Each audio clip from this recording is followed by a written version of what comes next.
Welcome to ఉద్యోగ నేస్తం channel. Telangana ప్రభుత్వ ఉద్యోగులకు పెద్ద అప్డేట్ వచ్చింది. ఆర్పీఎస్ 2020 పే ఫిక్సేషన్ పై గవర్నమెంట్ మరో కీలక నిర్ణయం తీసుకుంది. గడువు మళ్లీ పెంచింది. ఈ వీడియోలో పూర్తి వివరాలు తెలుసుకుందాం. ముందుగా ప్రభుత్వం ఇచ్చిన ఆదేశాల ప్రకారం ఆర్పీఎస్ 2020 పే ఫిక్సేషన్ అన్ని మార్చి 31, 2023 లోపు పూర్తి చేయాలని చెప్పారు.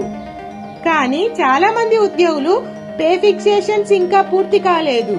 ఈ కారణంగా 2023 తర్వాత చేసే ఫిక్సేషన్స్ కు గవర్నమెంట్ ప్రియర్ అప్రూవల్ తప్పనిసరి అని చెప్పారు.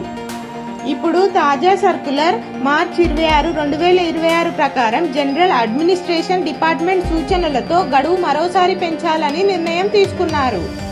ఆఫీసర్ కమిటీ సిఫారసు మేరకు మొదట మార్చి 31, 2026 వరకు అనుకున్నారు. కానీ చివరికి ప్రభుత్వం ఇంకా సమయం ఇచ్చింది.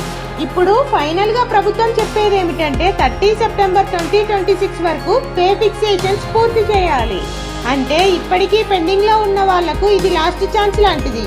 ఈ ప్రక్రియలో పాల్గొనాల్సిన వారు అన్ని secretariat departments, heads of departments, heads of officers, డిడిఓలు, ఎడిట్ ఆఫీసర్స్ వీరందరూ కలిసి అన్ని పే ఫిక్సేషన్స్ సెప్టెంబర్ 30, 2026 లోపు పూర్తి చేయాలి.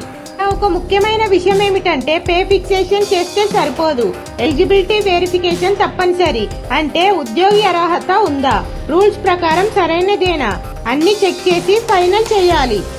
క్లియర్ గా చెప్పాలంటే ఆర్పీఎస్ 2020 పే ఫిక్సేషన్ పూర్తి చేయడానికి ప్రభుత్వం గడువును 30 సెప్టెంబర్ 2026 వరకు పెంచింది. మీ పే ఫిక్సేషన్ ఇంకా పెండింగ్ లో ఉంటే వెంటనే మీ ఆఫీసర్ తో ఫాలో అప్ చేయండి. ఇలాంటి తాజా ఉద్యోగ వార్తల కోసం మా ఛానల్ ను సబ్స్క్రైబ్ చేయండి. వీడియో నచ్చితే లైక్ మరియు షేర్ చేయండి. Thank you for watching.